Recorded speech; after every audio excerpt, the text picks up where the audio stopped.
डर एक एहसास में आपका स्वागत है। इस चैनल पर आपको सुनने को मिलती हैं डरावनी और सच्ची भूतिया कहानियाँ। अगर आपको ऐसी ही वीडियोस देखना पसंद है तो हमारे इस चैनल को सब्सक्राइब करना ना भूलें। तो अब बढ़ते हैं आज की कहानी की ओर।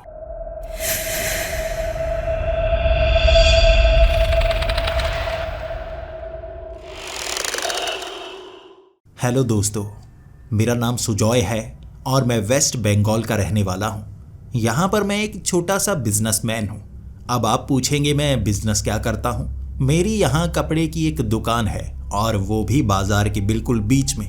अब बाज़ार के बीच अगर आपकी दुकान हो तो वो अच्छे से चलती है और कमाई भी अच्छे से हो जाती है। पिछले 7 सालों से मैं ये काम कर रहा हूँ और अब अच्छी खासी कमाई कर चुका हूँ। लेकिन मैं शादीशुदा नहीं हूँ। मैं चाहता हूँ अच्छे पैसे जोड़ लूँ, काफ़ी अमीर हो जाऊँ, उसके बाद शादी करूँगा और शादी करने के बाद अपनी बीवी के साथ घूमना पसंद करूँगा। मैं पूरी दुनिया घूमना चाहता हूँ, लेकिन मुझे अकेले में थोड़ा सा डर लगता है। मैं कहीं भी इस शहर से बाहर नहीं जाता क्योंकि अकेलापन मुझे जैसे झकझोरने लगता है। मैं सोचता हूँ कोई साथ हो तो चलूँगा। मैं अपने पिता को कहता हूँ कि मेरे साथ घूमने चले जाएं। मेरे पिता कभी मेरे साथ जाते ही नहीं। मेरे पिता दिल्ली में रहते हैं, मेरे बड़े भाई के पास। मेरी माँ और मेरे पिता वहाँ पर रहते हैं और यहाँ वेस्ट बंगाल में मैं अकेला रहता हूँ। उनका इंतज़ार करता हूँ। कभी कभी वो 1 महीने के लिए रहने आते हैं, लेकिन ज़्यादातर समय वो मेरे भाई के पास रहते हैं। वहाँ हमारी पुश्तैनी ज़मीन है और मेरे पिता उस ज़मीन को छोड़ना नहीं चाहते। कहते हैं कि मैं मरूंगा तो यहीं पर मरूंगा। अब मेरा काम यहाँ पर सेट हो चुका है, इसे छोड़कर मैं दिल्ली नहीं जा सकता। मैं तो बहुत अच्छे से कमाई कर पा रहा हूँ, सच कहूँ तो अपने भाई से भी ज़्यादा। लेकिन अपने भाई को ये कह थोड़े ना सकता हूँ। घर भी काफ़ी अच्छा बना लिया है मैंने। जो पहले छोटा सा घर खरीदा था, रेनोवेशन करवाता रहा पिछले 5 सालों से, अब वो घर बहुत अच्छा बन चुका है। हर रोज़ सुबह सुबह 9 बजे मैं निकलता हूँ। उस दुकान पर मैंने 7 लड़के काम पर रखे हुए हैं, वो पहले ही वहाँ पहुँच जाते हैं। मैं उन पर भरोसा भी करता हूँ। अपनी उस दुकान की चाबी भी एक लड़के को पकड़ा देता हूँ।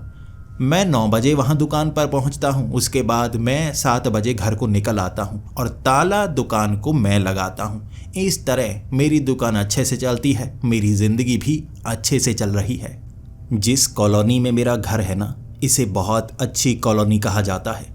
यहाँ ज़्यादातर अमीर लोग ही रहते हैं और अमीरों में एक बुरी आदत होती है, एक दूसरे के घर में बहुत कम जाते हैं, एक दूसरे से बहुत कम बात करना पसंद करते हैं।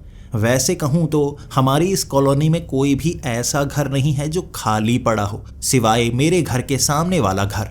बाकी सब घरों में लोग रहते हैं, बाहर घूमते हुए भी नज़र आते हैं। लेकिन अगर कोई बाहर से यहाँ चलकर आए तो उसे देखने को मिलेगा कोई भी एक दूसरे से बात नहीं करता। हर किसी ने हेडफोन लगाए होते हैं या हाथ में मोबाइल पकड़ा होता है।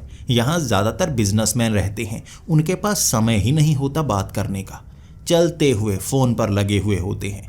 मैं भी शाम के लगभग 7 बजे सैर के लिए बाहर निकलता हूँ। कई लोगों से बात करने की कोशिश करता हूँ। हर कोई सर नीचे की तरफ करता है, हेलो करता है।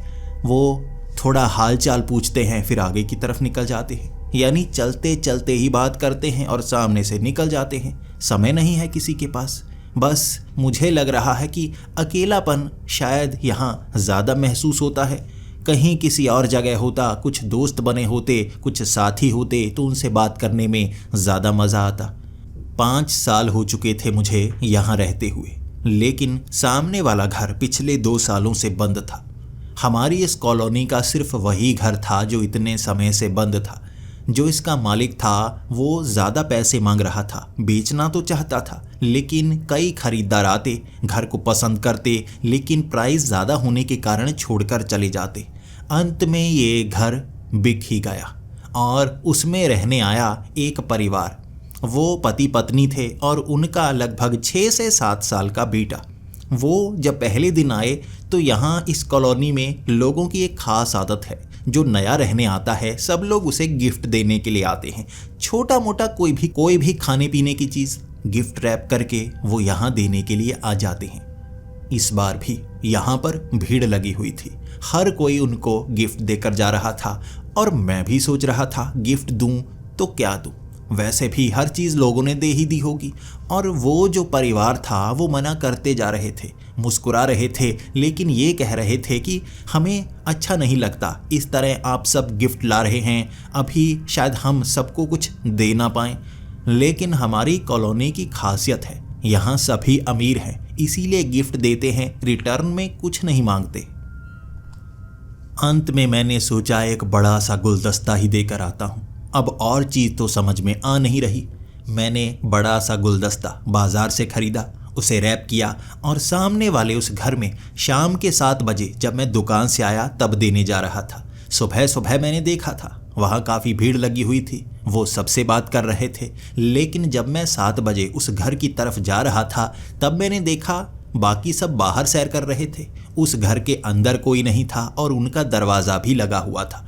इस तरह मैं सीधा पहले बेल बजाकर खड़ा हो गया, इंतज़ार करने लगा कब कोई घर से बाहर आएगा।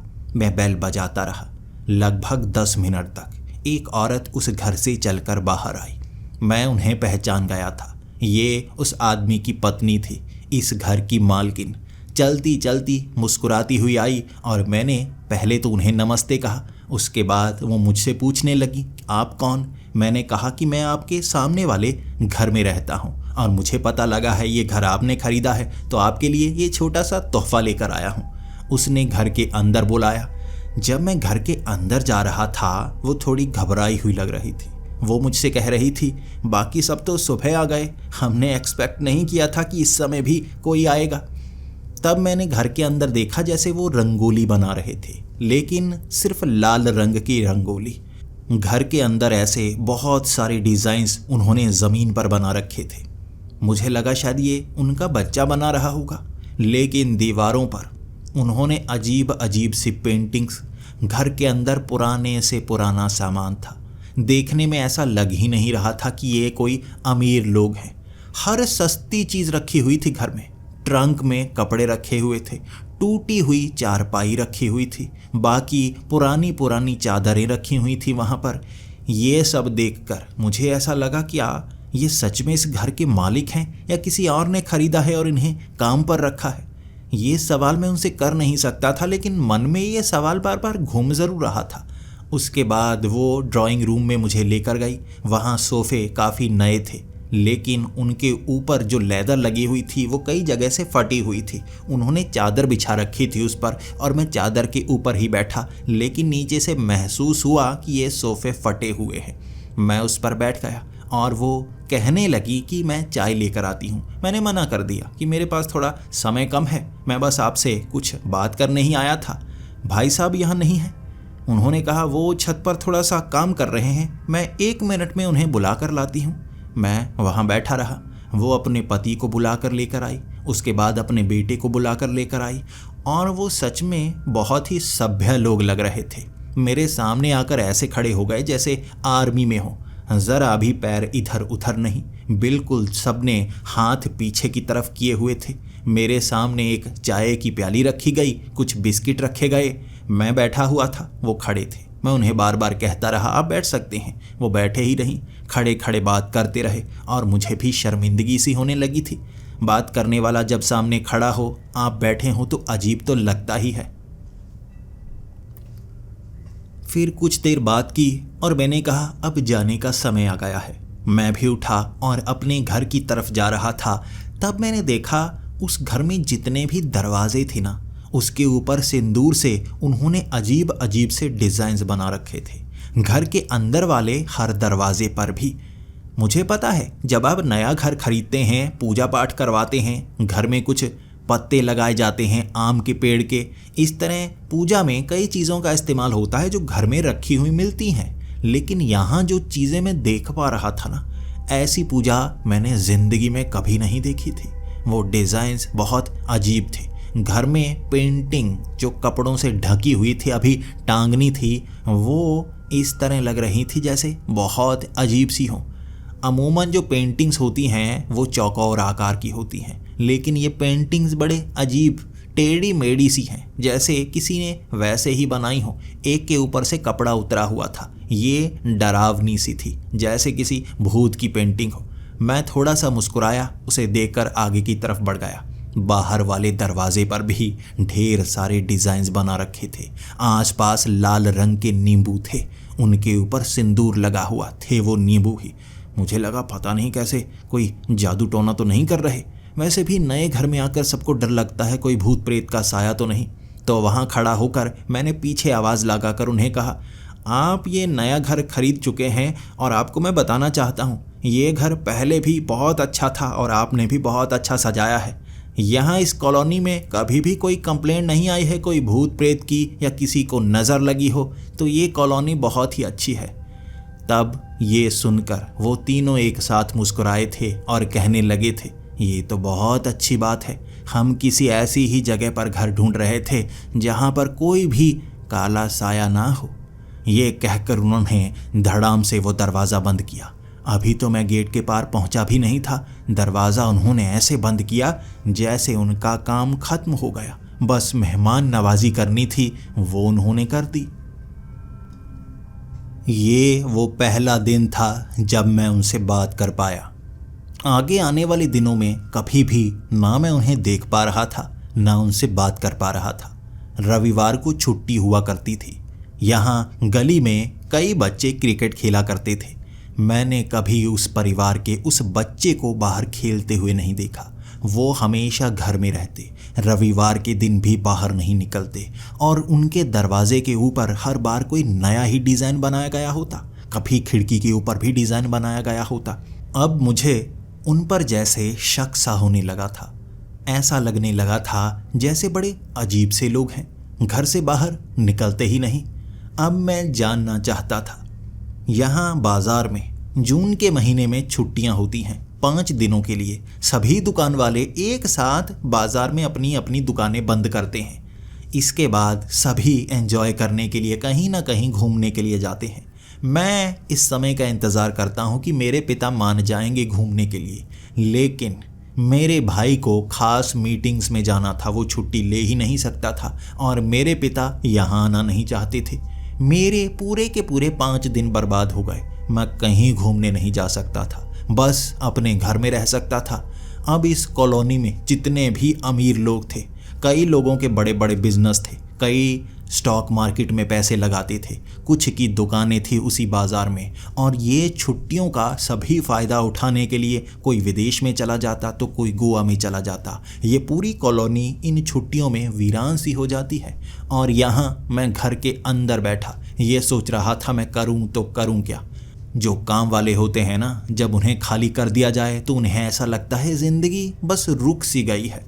मेरी ज़िंदगी भी रुक गई थी और मैं अब सुबह से घर से बाहर निकलता, पास में पार्क बनी हुई थी, वहाँ बैठ जाता। कोई ना कोई तो मिलेगा ना बात करने वाला। अब इस कॉलोनी में कोई बात नहीं किया करता था। दुकान में जाता था, वहाँ कोई ना कोई ग्राहक मिल जाता, उनसे ढेर सारी बातें कर सकता था मैं, नई नई चीज़ें जानने को मिलती। यहाँ तो जैसे एक दिन बहुत लंबा लगने लगा था। सुबह से लेकर दोपहर तक मैं उस पार्क में बैठा रहा। फिर मैंने अपनी वो गाड़ी उठाई, मैं बाज़ार में चला गया। वहाँ पर रेस्टोरेंट ढूंढने लगा जो खुला हो। यहाँ तो रेस्टोरेंट भी इन 5 दिनों के लिए बंद हो जाते हैं। सड़क पर, हाईवे पर मुझे एक ढाबा मिला, तब जाकर भूख मिटा पाया था मैं, वरना फिर से आज घर का ही खाना पड़ता। खाना खाकर लगभग 3 बजे दोबारा मैं अपनी उस कॉलोनी में पहुँच गया। बिल्कुल वीरान पड़ी थी, दोपहर का समय, और मैं इधर उधर झांकता जब अपने घर के करीब पहुंचा। मैंने गाड़ी सड़क पर ही लगा दी और मैंने देखा उस घर के अंदर से आवाज़ आ रही थी, चीखने की आवाज़। ये चीखने की आवाज़ जैसे उस बच्चे की हो। मैं घबरा सा गया। मुझे लगा कहीं कोई परेशानी तो नहीं, कहीं कोई घर के अंदर तो नहीं आ गया। वैसे भी इन छुट्टियों में कॉलोनी बिल्कुल वीरान हो जाती है। कोई चोर उस घर में छिप तो नहीं गया, उन पर हमला तो नहीं कर रहा। ये सोचकर मैं भागता हुआ गया। जल्दी से मैंने दरवाज़ा खटखटाना शुरू कर दिया। मैं दरवाज़ा घर का खटखटाता ही रहा। उसके बाद कुछ समय इंतज़ार किया और वो आदमी घर से बाहर आया। मुझे देखकर वो बहुत ज़्यादा घबराया हुआ और हैरान था। मैंने कहा, कुछ गड़बड़ तो नहीं? बच्चे के चीखने की आवाज़ें आ रही हैं। तब वो घबरा कर बोला, नहीं नहीं, कोई गड़बड़ नहीं। मैंने तब हल्की सी आवाज़ में पूछा, आपको डरने की बात नहीं है क्या? कोई घर के अंदर तो नहीं है? कोई चोर, कोई और कातिल, ऐसा कुछ? फिर वो ऊंची आवाज़ में कहने लगा, अरे कुछ नहीं है भाई, बेवजह परेशान क्यों कर रहे हो? कहा तो है कुछ नहीं, मेरा बेटा खेल रहा होगा, उसकी आवाज़ तुम्हें सुनाई देगा ही होगी। ये सुनकर मैं थोड़ा सा शर्मिंदा हो गया। सच में बच्चे शरारतें करते हैं, मैं तो बेवजह ही डर गया। मैंने तब उस आदमी से माफ़ी मांगी और कहा, ठीक है, मुझे थोड़ा डर लगा था, इसीलिए थोड़े हाल पूछने के लिए आया था। उसने धड़ाम से वो दरवाज़ा बंद किया। मैं उसका पड़ोसी हूँ, थोड़ा इज्जत से बात करनी चाहिए थी उसे। वैसे भी मैंने दरवाज़ा खटखटाया है, कोई ऐसी हरकत नहीं की है जिससे गुस्सा चढ़े। मैं अब अपना मूड खराब कर चुका था। उसके बाद मैं सीधा घर में आया और बार बार मन से गालियाँ निकल रही थी। लगभग शाम के 6 बजे मुझे अचानक अजीब सा ख्याल आया। बच्चा रो रहा था। उस आदमी ने कहा, घर में कोई नहीं है, कहीं इसने बच्चे को बहुत ज़्यादा पीटा तो नहीं? वैसे माँ बाप बच्चे को थोड़ा पीटते हैं जब वो कुछ ना कुछ बुरा काम करते हैं, गलत आदत बना लेते हैं या कोई शरारत करते हैं, लेकिन उसके रोने की आवाज़ ना कुछ ज़्यादा खतरनाक सी आ रही थी। कहीं इन्होंने अपने बेटे को बहुत ज़्यादा तो नहीं पीटा? अगर ज़्यादा पीटा है तो पुलिस में कंप्लेंट करनी होगी। मुझे थोड़ा पता तो करना होगा वो सही सलामत है भी या नहीं। मुझे थोड़ा झांक कर देखना होगा। वैसे भी वो सड़ियल इस तरह घबराया हुआ लग रहा था जैसे घर में कोई गड़बड़ हो। अब मैं 7 से 7:15 अपने घर से बाहर निकला। अंधेरा होने ही वाला था, लेकिन मैं पहले तो बाहर सैर करता रहा, अपने घर के आसपास घूमता रहा। मेरी नज़र तो उस घर पर थी, कुछ तो गड़बड़ है। आज फिर से उस दरवाजे के बाहर एक अजीब सा डिज़ाइन बनाया हुआ था। मैं अब उनके बारे में नेगेटिव बातें ही सोच रहा था। कहीं जादू टोना तो नहीं करते? कोई ऐसे जादू वादू करने वाले तो नहीं हमारी इस कॉलोनी में आ गए? सबसे अजीब ये हैं, बाकी घर से बाहर तो निकलते हैं ना, पता तो है ना क्या बिजनेस करते हैं, दुकानें हैं उनकी, बहुत बिजी रहते हैं। इनके बारे में तो कोई जानता तक नहीं ये काम क्या करते हैं। हर किसी ने सवाल किया, इन्होंने जवाब दिया ही नहीं ये काम क्या करते हैं। बात को घुमा दिया हर बार इन्होंने। घर के अंदर घुसे रहते हैं, कोई भी घर से बाहर निकलता ही नहीं, ना बच्चे को वो पढ़ने के लिए भेजते हैं। आखिर कैसे लोग हैं ये? 8 बजे तक मैं अपने घर के बाहर घूमता रहा। उसके बाद अंधेरा हो चुका था। उन्होंने घर की लाइट्स जला ली थी, लेकिन हर खिड़की पर पर्दा लगाया हुआ। फिर मैंने देखा वो औरत घर से बाहर निकली, इधर उधर झांकने लगी जैसे कोई चोरी कर रहा हो। वो देख रही थी कोई उसे देख तो नहीं रहा। चुप करके वो बाहर निकली और बाहर वाली उसने लाइट बंद कर ली ताकि गार्डन में पूरी तरह से अंधेरा हो जाए, कोई भी घर के बाहर उसके देख ना पाए। पूरे अंधेरे में अब उसने एक बड़ी सी कटोरी में कुछ डाला हुआ था, हाथ में एक कपड़ा। सबसे पहले उसने कपड़े से अपना वो दरवाज़ा साफ किया, फिर उसने उस कटोरी से कुछ निकाला। उसने हाथ डाला, मैंने देखा हाथ में उसके सिंदूर लगा हुआ था। उसने उसे दरवाजे पर डिज़ाइन बनाने के लिए इस्तेमाल किया। वो ख़ास डिज़ाइन बना रही थी और उसके ऊपर चावल से लगा रही थी। फिर मैंने देखा उसने एक बड़ी सी पेंटिंग ली, उसे दीवार पर टांग दिया। फिर वो कोई जादू टोना सा करने लगी, वहाँ नींबू से रखने लगी। एक छोटी सी गुड़िया ली उसने, वो दरवाजे पर टांगी। वो बहुत ज़्यादा घबराई हुई थी, बार बार इधर उधर झांक रही थी और मैं भी एक पेड़ के पीछे छिपा हुआ ये सब देखे जा रहा था। ये कर क्या रही है? 10 मिनट तक वो ये सब करती रही। उसके बाद उसने पेंटिंग उतारी, वो नींबू इकट्ठे किए, उसने उस कटोरी में सब कुछ डाला और इधर उधर झांक कर हल्के से हाथों से वो दरवाज़ा बंद किया और घर के अंदर चली गई। उसके बाद जल्दी से उन्होंने घर के कई कमरों की लाइट्स बंद की, सिर्फ एक कमरे की लाइट जल रही थी। मुझे ऐसा लगने लगा ये घर में कुछ ना कुछ तो करते हैं। ये काम क्या करते हैं? कहीं हमारी इस कॉलोनी में कोई खतरनाक लोग तो नहीं आ गए, कोई जादूगर तो नहीं आ गए? अब इस चीज़ की पड़ताल करने के लिए मैं सीधा उस गेट को फांद कर अब गार्डन के अंदर था, यानी उनके घर के अंदर देखने के लिए सही जगह यही थी। उन्होंने लाइट्स ही बंद कर रखी थी। तो कोई भी पहचान नहीं पाता कि मैं यहाँ पर आया हुआ हूँ। चलते चलते अब मैं वो खिड़की के पास गया जिसके अंदर लाइट जल रही थी। वहाँ पर मैं खड़ा हो गया।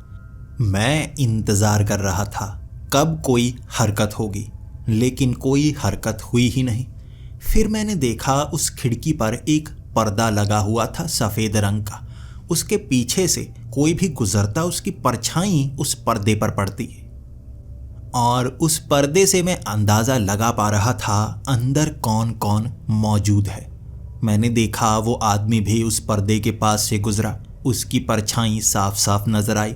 फिर उस औरत की परछाई साफ साफ नज़र आई। जब वो उस पर्दे के करीब होते ना तो मैं धुंधला धुंधला देख भी पाता उन्हें। इस तरह कुछ देर तक दोनों की परछाई नज़र आती रही। बच्चे की परछाई नहीं नज़र आ रही थी, ना आवाज़ बाहर आती, जैसे वो चुप करके घूम रहे थे। फिर दोनों की परछाई आई।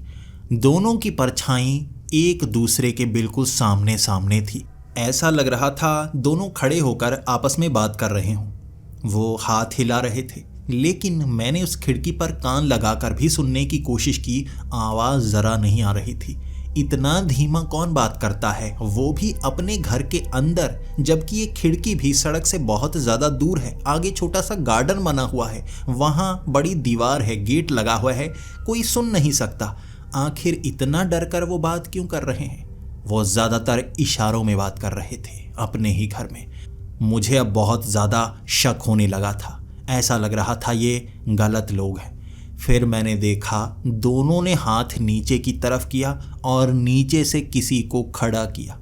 ये उनका बेटा था 6-7 साल का, जो अपनी बाजू को अपने शरीर के साथ चिपकाए हुए था। अपनी बाजुएं हिला नहीं रहा था। जैसे उन दोनों ने एक लाश को ऊपर की तरफ उठाया हो। ये देखकर मेरे होश उड़ गए, लेकिन फिर भी ये कोई पुख्ता सबूत नहीं थे कि वहाँ क्या हो रहा है। हो सकता है सच में ये उस बच्चे की लाश हो, या हो सकता है यहाँ बेडरूम हो और वो दोनों उस बच्चे को खड़ा कर रहे हों। ये सिर्फ एक परछाई है। मैं गलत नहीं जानना चाहता था।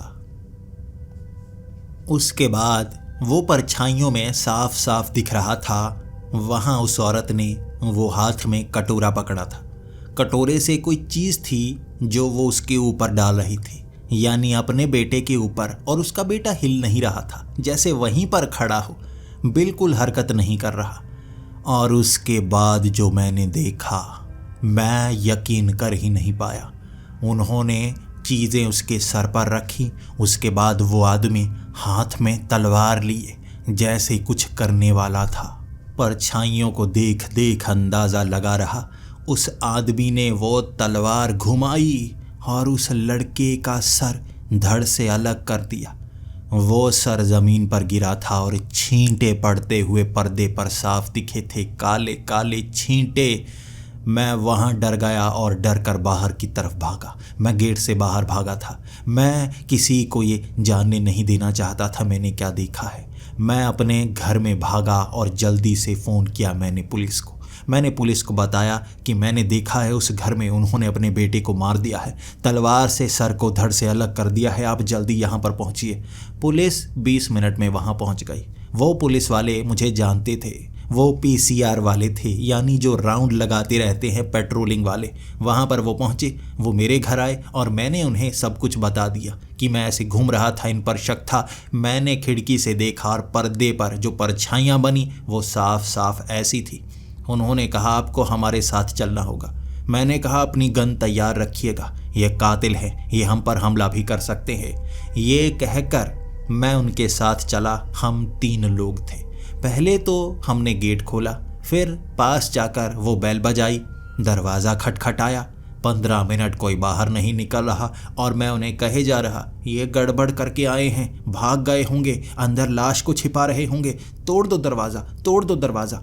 मैं ये कहता रहा और वो पुलिस वाला मुझे समझा रहा था ऐसे दरवाज़ा नहीं तोड़ सकते, परछाइयाँ देखी हैं तुमने, अगर हमने दरवाज़ा तोड़ दिया निकला कुछ नहीं, बुरे फंसेंगे। मैंने कहा निकलेगा, उस कमरे में जाना तो सही, खून के छींटे देखकर पता चल जाएगा वहाँ क्या क्या हुआ है। 15 मिनट बाद वो दरवाज़ा उस आदमी ने खोला। वो आदमी सामने खड़ा था। वो दो पुलिस वाले और उनके पीछे मैं खड़ा था। मुझे देखकर वो अपनी आंखें मलने लगा और फिर कहने लगा, आप यहाँ क्या करने आए हैं? ये पुलिस, क्या चाहिए आपको?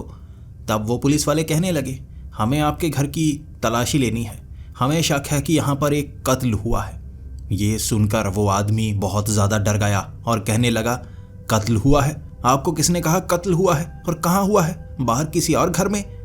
तो पुलिस ने कहा, नहीं, आपके घर में।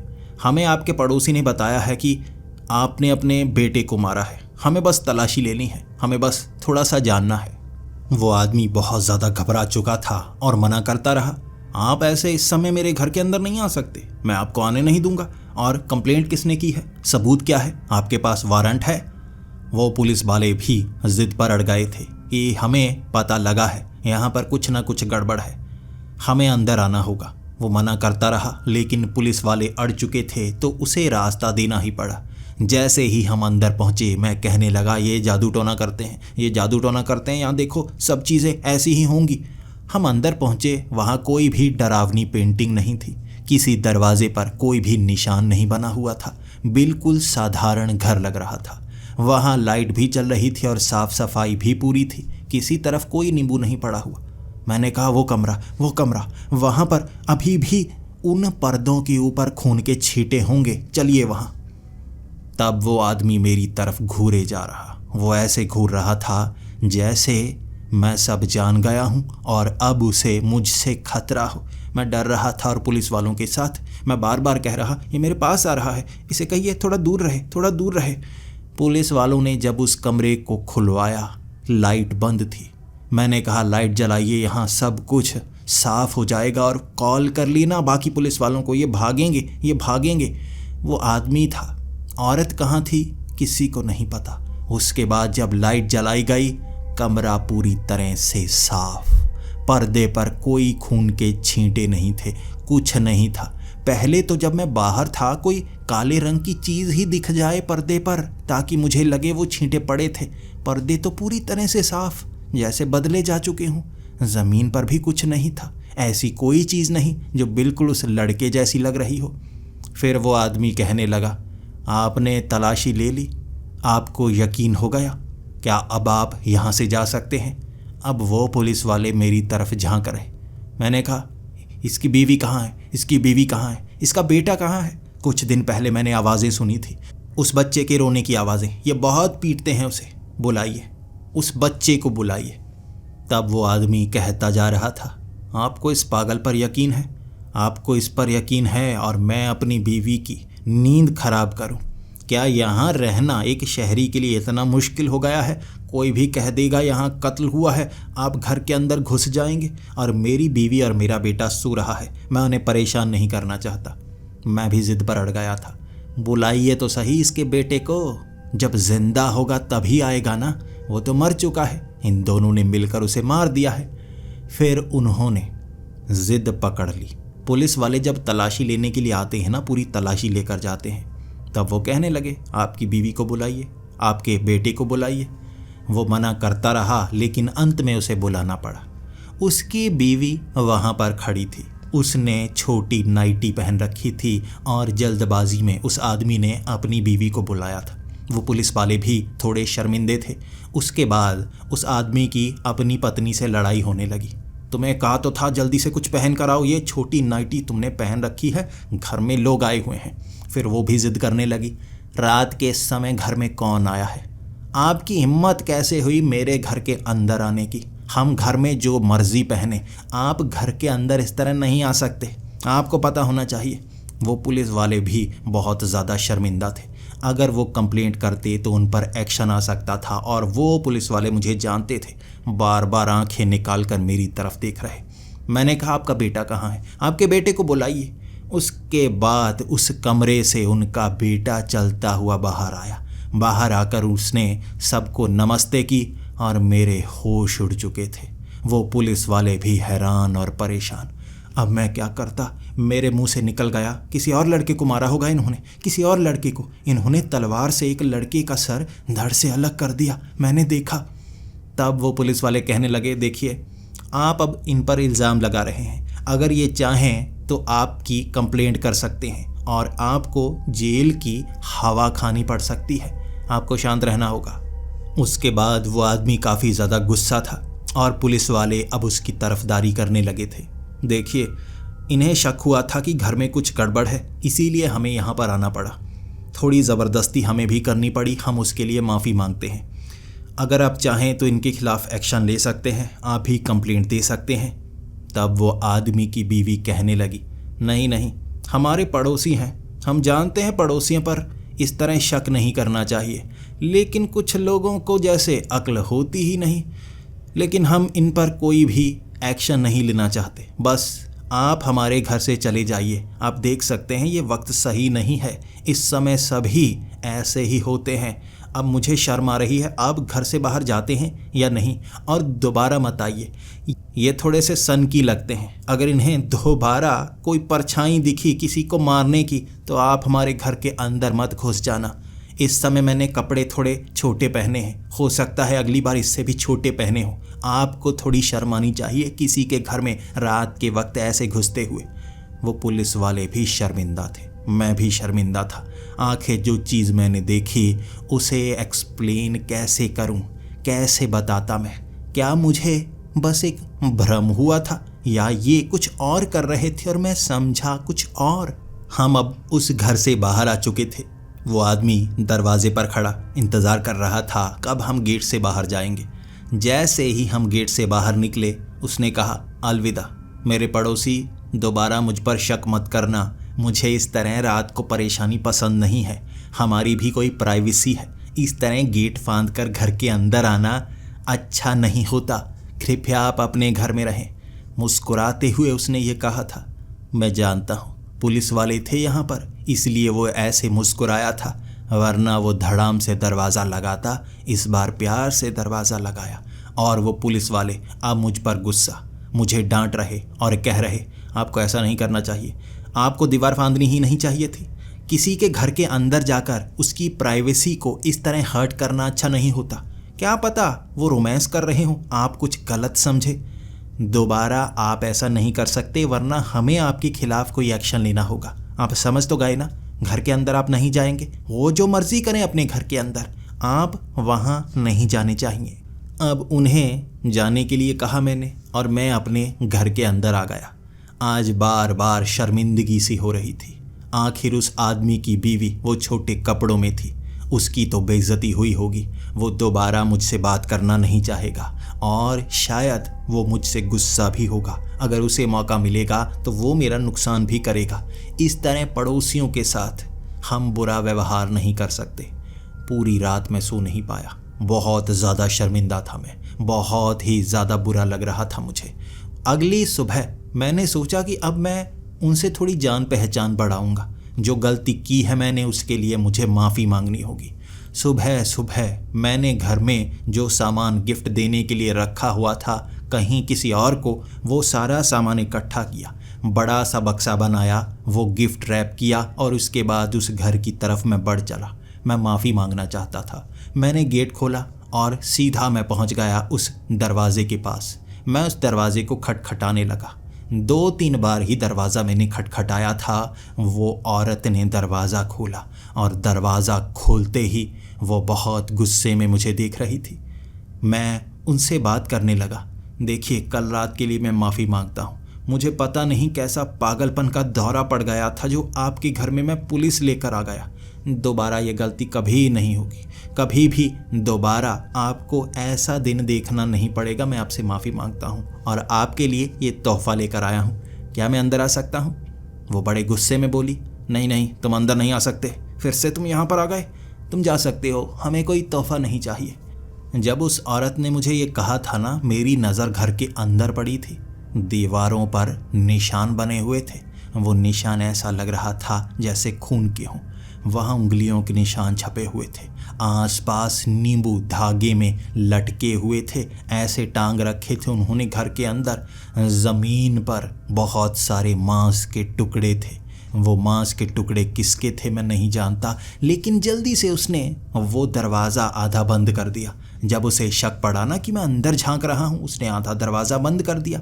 अब अंदर कुछ भी मैं देख नहीं पा रहा, लेकिन शक और ज़्यादा बढ़ने लगा और उसने कहा, अब जा सकते हैं, अब हम आपको अंदर नहीं आने देंगे, आप जाइए। ये कहकर धड़ाम से उसने दरवाज़ा बंद कर दिया।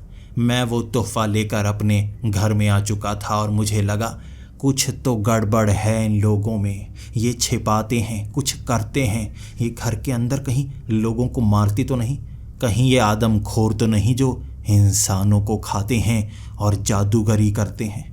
मुझे इनका भांडा फोड़ तो करना ही होगा। पहले मुझे लगा था कि कल गलती हो गई, आज अंदर जो मैंने देखा ना, मुझे विश्वास हो गया कि ये कुछ करते हैं, बाद में छिपाने के लिए तरकीब लगाते हैं। 15 मिनट थे इनके पास, पुलिस वाले बाहर खड़े थे, दरवाज़ा खटखटा रहे। तभी इन्होंने ऊपर नीचे से देख लिया होगा और जल्दी से सफाई कर दी। हमें शक तक नहीं हुआ। आज भी तो 2 बार दरवाज़ा खटखटाया और उसने वो दरवाज़ा खोल दिया था। यकीनन कुछ गड़बड़ है और मुझे पता लगाना होगा। पूरा दिन मैं अपने घर की उस खिड़की से बाहर झांकता ही रहा कि वो घर से बाहर कब निकलते हैं। बाजार से सामान लेने के लिए तो घर से बाहर निकलना पड़ता होगा ना, वो उसके लिए कब निकलते हैं। पूरा दिन मैं इंतज़ार करता रहा, उनमें से कोई भी घर से बाहर निकलता ही नहीं। बच्चा बाहर खेलने के लिए नहीं निकलता और मियाँ बीवी घर से कोई काम करने के लिए बाहर नहीं निकलते। आखिर इनका गुजारा कैसे चलता है? क्या काम करते हैं? जादू टोना ही तो नहीं करते ये। अब वक्त रात का हो गया था और मैंने ठान लिया था घर के अंदर झांक कर ही रहूँगा। अब किसी तरह कोई खिड़की खोलने की कोशिश करूँगा, पर्दा हटाने की कोशिश करूँगा, अंदर झांकूँगा। इस बार पक्का करूँगा ये करते क्या हैं, मुझे जानना है। इसीलिए रात के 10 बजे मैं अपने घर से निकला। शायद इस समय घर के अंदर क्या चल रहा है मैं पता कर सकता हूँ। उन्होंने लाइट्स सभी बंद कर रखी थी, तो मैं उस दीवार को फांदकर उस पार्क में पहुँच गया।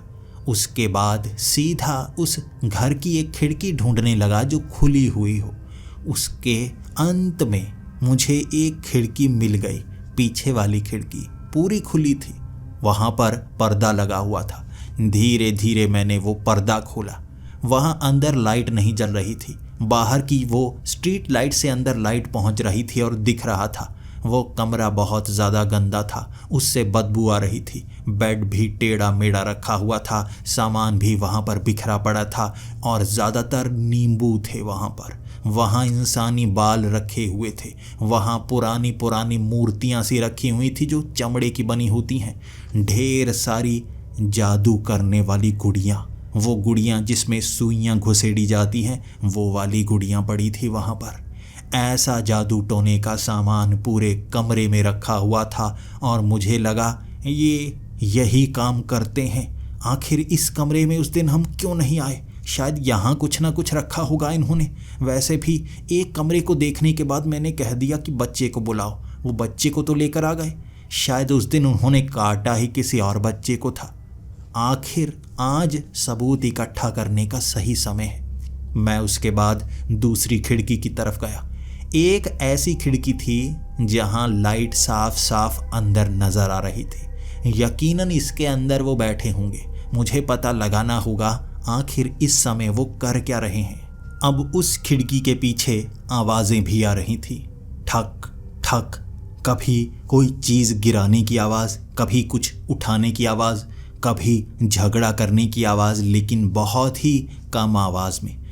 ऐसा लग रहा था जैसे इस खिड़की के पीछे वो राज हैं जो मैं जानना चाहता हूँ। मैंने उस खिड़की को हाथ लगाकर खोलने की कोशिश की। असल में उसकी चिटिकनी नहीं लगी थी, वो खिड़की खुली ही थी, बस हाथ से बंद की हुई थी। हल्के से मैंने उस खिड़की को बाहर की तरफ खोल लिया। अंदर वो जाली थी ही नहीं, पर्दे लगे थे। हाथ से मैंने एक पर्दे को थोड़ा सा पीछे किया। अब मैं झांक सकता था अंदर। मैंने थोड़ा सा ही पर्दा एक तरफ किया ताकि किसी को पता ना चले। अब खिड़की का वो पर्दा पीछे किया और अंदर मुझे नजर आया एक आदमी पूरी तरह से नग्न। उसके शरीर पर खून लगा हुआ था। वो आदमी ने जैसे खून से नहाया हुआ था और ये देखकर मेरी सांस रुक चुकी थी। थोड़ा सा पर्दा मैंने और खोला और मुझे वो औरत नज़र आई, लेकिन भयानक। उसका जो मांस था ना, वो जैसे लटका हुआ था, जैसे वो कोई भूतनी हो। उसके बाद उनका वो बेटा दिखा मुझे। अब उनका जो बेटा था वो खड़ा था, यानी जैसे उसे किसी चीज़ से खड़ा किया हो, क्योंकि उसका सर नहीं था, बिना सर के, और उसके धड़ के ऊपर से जैसे खून की बूंदें नीचे की तरफ गिर रही। ऐसा लग रहा था जैसे अपने बेटे को उन्होंने आज काट डाला हो। उस दिन तो किसी और को काटा था, आज तो अपने बेटे को ही काटा है उन्होंने। ये देखने के बाद मेरे होश उड़ चुके थे, लेकिन उसके बाद मैंने जो देखा मैं यकीन नहीं कर सकता। अब उस आदमी ने और उस औरत ने ज़मीन से उसका सर उठाया और उसके धड़ के ऊपर रख दिया। उसके धड़ के ऊपर रखने के बाद उसने सुई से उसके सर को उसके धड़ के साथ सिया था और उसकी आंखें झपक रहीं। वो सर कटा हुआ था लेकिन जिंदा था। कैसे ये कैसे जादूगर हैं, ये कैसा जादू टोना करते हैं। मैं बस डरा सा। मैंने अपना फ़ोन पास क्यों नहीं रखा, इसकी मैं वीडियो बना सकता था। मुझे लगा मुझे इस चीज़ की वीडियो बनानी होगी। आराम से मैंने वो पर्दा बंद किया, धीरे धीरे वो खिड़की लगाई मैंने। फिर मैं भागा बाहर की तरफ। मैं वो दीवार फांदा, सीधा पहुंचा मैं अपने घर। मैं ढूंढने लगा अपना फ़ोन, मुझे मेरा फ़ोन नहीं मिल रहा। उसके बाद एक टेबल पर मुझे मेरा फ़ोन दिख गया। मैं अपने फ़ोन का कम इस्तेमाल करता हूँ, ज़्यादातर अपने पिता से बात करने के लिए, इसीलिए कभी कभी ऑफिस भी मैं फ़ोन लेकर नहीं जाता, भूल जाता हूँ। आज मेरा फ़ोन मेरे हाथ में आ गया, अब इसमें रिकॉर्डिंग करके आऊँगा। फिर से मैं दीवार फांद कर उस खिड़की को खोलने की मैं कोशिश कर रहा। अब वो खिड़की बंद थी, अंदर से शायद चिटिकनी लगी हुई थी। अब मुझे लगा उन्होंने वैसे ही खिड़की बंद कर दी होगी, क्योंकि मैंने आवाज़ तो की नहीं। लेकिन अब मैं वीडियो कैसे बनाऊंगा, उनकी ये सच्चाई जान कैसे पाऊंगा, मुझे पता ही नहीं। अब मैं उस खिड़की से अंदर देख नहीं सकता था, तो मैं घूम कर गया पीछे। अब पीछे वाली खिड़की खुली, पूरी की पूरी खुली, और वहाँ पर्दा भी नहीं लगा था। वो खिड़की पर कोई जंगले नहीं लगे थे, यानी उस खिड़की को खोलकर अंदर तक जाया जा सकता था। मैंने सोचा अंदर चलता हूँ, अंदर देख कर आता हूँ, वीडियो बना लूँगा। ये जादूगर हैं, जादू टोना करते हैं, इसकी एक वीडियो बना लूँ। उस कटे हुए सर की एक वीडियो बना लूँ, वहाँ और भी चीज़ें होंगी, उन सब की वीडियो बनाऊँगा। उसके बाद दूध का दूध, पानी का पानी, फिर पुलिस को बुलाऊँगा और इन्हें पकड़वाऊँगा। मैं उस खिड़की से सीधा गया था अंदर। मैंने वीडियो ऑन कर रखी थी, रिकॉर्ड कर रहा था। जैसे ही खिड़की को खोलकर मैं अंदर पहुंचा, अंदर ढेर सारा सामान और वो बदबू। लेकिन इस चीज़ की वीडियो नहीं बनानी थी मुझे, वीडियो बनानी थी मुझे और कमरों की। सबसे पहले तो मैं दरवाज़ा खोलकर वो बरामदे में पहुंचना चाहता था। मैंने दरवाज़ा खोला, सामने पूरा अंधेरा। यहाँ तो फिर भी बाहर से स्ट्रीट लाइट की रोशनी पड़ रही थी, आगे तो पूरी तरह से घुप अंधेरा था, कुछ नहीं नज़र आ रहा। मैं थोड़ा सा आगे गया, मैं चलने की कोशिश कर रहा कि कहीं से रोशनी तो आए, पता तो चले मुझे जाना किस तरफ है, कहीं अंधेरे में ही कोई मुझे पकड़ ना ले। अब मैंने देखा कि वहाँ तो बहुत ज़्यादा अंधेरा था, लेकिन एक तरफ से लाइट आ रही थी, एक कमरे के अंदर से लाइट आ रही थी, नीचे वाले हिस्से से मुझे पता चल गया। मैं थोड़ा सा उस तरफ बढ़ा, मुझे किसी तरफ से अंदर की रिकॉर्डिंग करनी थी, इसीलिए मैं दरवाजे के करीब नीचे से बैठ कर गया था। मैं कोशिश करता गया कि अंदर कुछ दिख रहा है या नहीं, लेकिन नीचे से फ़ोन को अंदर घुसेड़ा नहीं जा सकता था, तो अंदर की वीडियो तो मिल नहीं पाती। मुझे थोड़ा सा तो दरवाज़ा खोलना था, इसीलिए मैंने सोचा जल्दी से दरवाज़ा खोलूँगा, फिर अंदर की वीडियो बनाऊँगा, उसके बाद भागूँगा पीछे खिड़की की तरफ। मैंने हल्के से हाथों से उस दरवाज़े को खोला, पहले तो उस कुंडी को खोला, उसके बाद वो दरवाज़ा अंदर की तरफ गया। अब दरवाज़ा खुल चुका था और अंदर जो मुझे दिखा वो और ज़्यादा हैरान करने वाला था। मुझे अंदर कब्रें ही कब्रें दिखी थी, वो उभरी हुई कब्रें और पूरा कब्रिस्तान जैसे एक कमरे के अंदर बना रखा था और दीवारें दूर दूर तक नजर नहीं आ रही। ऐसा लग रहा था मैं पीछे बैकयार्ड में पहुंच गया हूं। यहाँ तो हर तरफ कब्रें ही कब्रें हैं। वो दरवाज़ा हल्का सा खोला था मैंने, खोलता खोलता वो पूरा ही खुल गया। अब वहाँ कई जगह लाइट लगी हुई थी। मैं कमरा सोचकर यहाँ आया था, दरवाजे के पीछे पूरा बैकयार्ड यानी ये कब्रें। मैं वीडियो बनाने लगा। मैं वीडियो बनाता ही गया, हर तरफ की, इधर की और उधर की। उसके बाद ये कब्रिस्तान यहाँ मौजूद है, इसको भी एक सबूत के तौर पर इस्तेमाल कर सकता हूँ। फिर मैंने पकड़ा और दरवाज़ा बंद कर दिया। दरवाज़ा जैसे ही मैंने बंद किया, हर तरफ अंधेरा। मैंने सोचा इस दरवाजे को आधा खोलकर ही छोड़ देता हूँ ना, चारों तरफ रोशनी तो रहेगी, बाकी कमरों में क्या हो रहा है देख तो पाऊँगा। फिर मैंने वो दरवाज़ा फिर से थोड़ा सा खोला और खुलता खुलता वो पूरा खुल गया। मुझे लगा चलो कोई बात नहीं, मैं तो भाग जाऊंगा ना, मुझे कोई परेशानी नहीं है। फिर मैं थोड़ा उस बरामदे में बीच में पहुंचा और देखने लगा मुझे किधर जाना चाहिए। अब आगे वाला एक और कमरा मुझे दिख रहा था जहां से लाइट आ रही थी। यकीनन ये वो कमरा होगा जहां पर वो पति पत्नी और उनका बेटा है। यहाँ पर उनकी वीडियो बना लूँ, वो जादू टोने वाली, वो खून से लिपटा हुआ और उसकी वो भयानक पत्नी। उसके बाद बाहर की तरफ भागूंगा मैंने सबसे पहले तरकीब तो ये लगाई कि दरवाज़ा थोड़ा सा खोलूँगा, लेकिन मुझे ये डर लगने लगा। यहाँ दरवाजे अजीब से हैं, थोड़ा खोलते हैं पूरे खुल जाते हैं, शायद कोई स्प्रिंग सा लगा हुआ है। इसीलिए मैं दरवाजे को पकड़ कर रखूँगा, वीडियो बनाऊँगा, उसके बाद दरवाज़ा बंद करके वापस धीरे धीरे निकल जाऊँगा। मैं जब उस दरवाजे के पास पहुँचा, मैंने वो दरवाज़ा खोला। दरवाजे को खोलते ही मेरा शरीर जैसे दरवाजे की तरफ खींचने लगा। मुझे नहीं पता वो क्या चीज़ थी, वो सक्शन जैसा था कुछ जो मुझे उस दरवाजे के अंदर खींच रहा था। मैं खींचा उस दरवाजे के अंदर और फिर मुझे ऐसा लगा जैसे ये ढलान हो। मेरा हाथ उस दरवाजे से फिसल गया और मैं ढलान से नीचे की तरफ गिरने लगा। ये उस दरवाजे के पार एक गुफा थी जो सीधा नीचे की तरफ जा रही थी। मैं पीछे चढ़ने की कोशिश करता रहा, लेकिन हर बार मेरी कोशिश मुझे फिसलन भरी जगह पर नीचे की तरफ धकेल देती। मैं करता करता बहुत नीचे पहुंचा और फिर मुझे दूर वो दरवाज़ा दिख रहा। बहुत बड़ी चढ़ाई दिख रही और गुफा के अंदर चमकते हुए पत्थर और रोशनी दिख रही। कैसा घर है, कब्रिस्तान भी घर के अंदर और नीचे जाने वाली ये गुफा, सुरंग, क्या चीज़ है ये? देखने में तो गुफा लग रही है, लेकिन अपने आप घर के अंदर गुफा थोड़े ना निकलेगी। इन्होंने ये सुरंग बना रखी है किस लिए? शायद कोई जादू टोना करते होंगे नीचे भी, मुझे देखना होगा।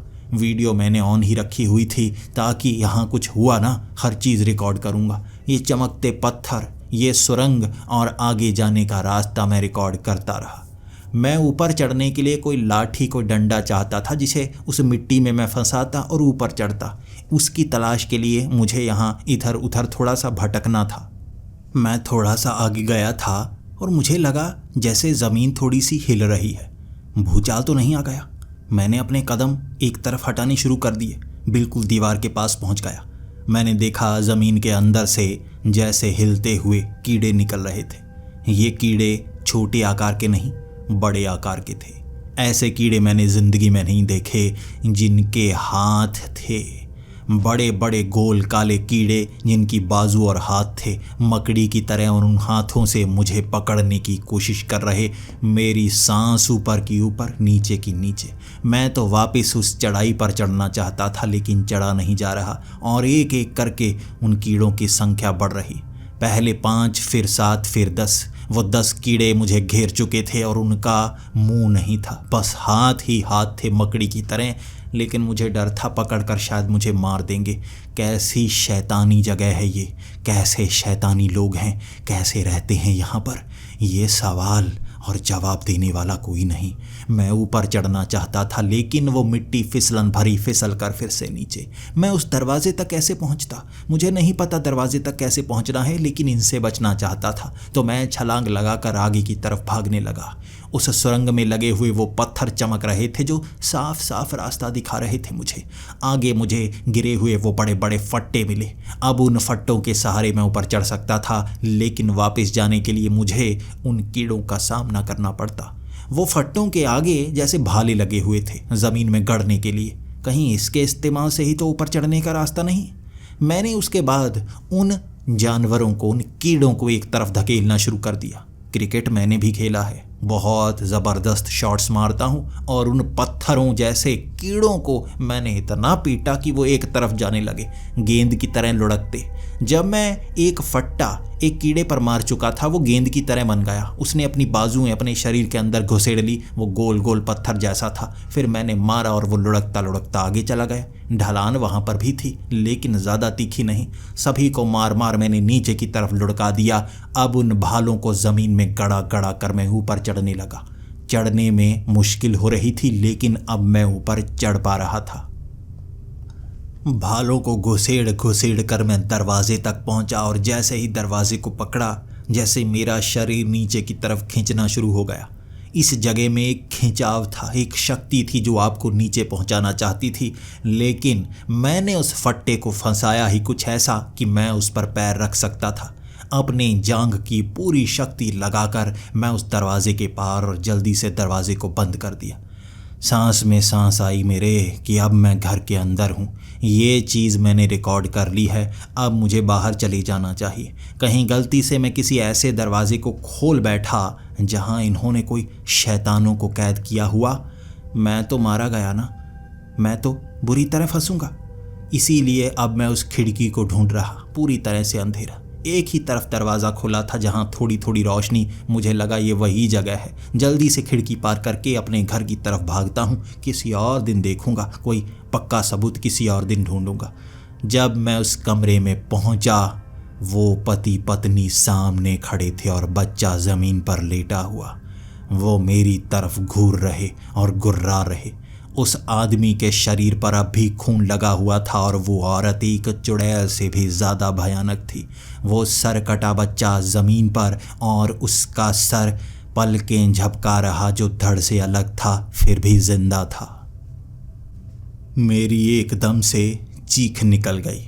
उसके बाद वो औरत कह रही, तुम्हें कहा था इस घर में मत आना, तुम्हें कहा तो था हर किसी की प्राइवेसी होती है ना, क्यों आए यहाँ पर। और यही शब्द वो आदमी बोलने लगा। घबराहट के मारे मेरी आंखों के सामने अंधेरा छाने लगा था, लेकिन जब कटे हुए उस सर ने बोला, अंकल क्यों आए यहाँ पर, आपको पता नहीं ये घर आपका नहीं है, मेरे तो होश ही उड़ गए। क्या चल रहा है यहाँ पर, ये कैसी चीज़ है, ये क्या है। मैं हर चीज़ को रिकॉर्ड करना चाहता था, लेकिन वो खून मेरे फ़ोन पर लगा हुआ था। हर तरफ ज़मीन पर खून ही खून। मैं ज़मीन पर गिर चुका था, इसीलिए अब लगा भागूं, अब भागूं यहाँ से। मैंने भागने की कोशिश की और उस आदमी ने हाथ से एक जाला सा निकाला, बिल्कुल स्पाइडरमैन की तरह, और मुझे खींचकर दोबारा वहीं गिरा दिया। मैं अब हिल नहीं पा रहा था, क्योंकि उस औरत ने हाथ में गुड़िया पकड़ी थी जिसके वो सुइयाँ चुभो रही थी, और जैसे जैसे वो सुई चुभोती मेरे शरीर का वो अंग काम करना बंद कर देता। पहले दोनों बाजू, फिर दोनों टांगे। अब मैं हिल नहीं पा रहा था, ज़मीन पर लेटा हुआ था। मुझे लगा ये कैसे प्रेत चुड़ैलों में फंस गया, अब ये मुझे मौत के घाट उतार देंगे। तब उस आदमी ने मेरे करीब आकर कहा था, क्या ये हमारा घर नहीं है। मैंने कहा, हाँ आपका ही है। क्या हम यहाँ रह नहीं सकते। मैंने कहा, रह सकते हैं आप रह सकते हैं, देखिए मुझे जाने दीजिए। वो कहने लगा, जब घर हमारा है, जिंदगी हमारी है, रहने के तरीके हमारे हैं, तो क्यों बार बार घुसे आते हो हमारे घर में। हम क्या करते हैं तुम्हें जानने की ज़रूरत नहीं है। अगर जान गए ना, मौत से बदतर हो जाएगी तुम्हारी ज़िंदगी। और अगर किसी को बताना चाहोगे ना यहाँ क्या होता है, तो पागल सिद्ध हो जाओगे। और अगर मैं तुम्हें मारना चाहूँ तो अभी मार सकता हूँ, या तुम्हारे घर में आकर, या तुम्हारी आत्मा को कैद कर सकता हूँ, तुम्हारे शरीर को सड़ा सकता हूँ, तुम्हें बीमारी दे सकता हूँ, या तुम्हें तड़पा तड़पा कर मार सकता हूँ। मैं कुछ भी कर सकता हूँ, मैं ऐसा ही हूँ, लेकिन तुम्हें जाने देता हूँ। दोबारा यहाँ पुलिस आनी नहीं चाहिए। जो हुआ किसी को बताना मत। अगर ये सौदा तुम करते हो, जिंदा छोड़ता हूँ। अगर सौदे से मुकरे मौत मिलेगी, बहुत भयानक। क्या तुम सौदा करने को तैयार हो? पड़ोसी हो इसलिए सौदा कर रहा हूँ, कोई और होते तो मार कर नीचे फेंक आता। वो मकड़ी जैसे कीड़े धीरे धीरे कुतर कुतर कर खाते हैं चमड़ी को। मैं डर कर हामी भर चुका था और एकदम से मेरा शरीर काम करने लगा। उसके बाद मैं उठकर खड़ा हुआ और वो भयानक नहीं लग रहे थे। उस आदमी के शरीर पर खून था ही नहीं। उसने कुर्ता पायजामा पहन रखा और मुस्कुरा रहा। उसका बेटा भी एक निक्कर पहने हुए बेड पर बैठा और पूरा कमरा साफ। उसकी बीवी ने वही छोटी नाइटी पहन रखी और मैंने नज़रें एक पल के लिए उस पर टिकाई, फिर हटा ली, कहीं वो शर्मिंदा ना हो जाए। तब वो आदमी कहने लगा, देखिए आप इस समय यहाँ पर आए हैं, आपको जाना चाहिए। रात को किसी के घर के अंदर नहीं आते, हम कंप्लेंट कर सकते हैं पुलिस में। मैंने हाथ जोड़े और कहा, हाँ मैं चलता हूँ।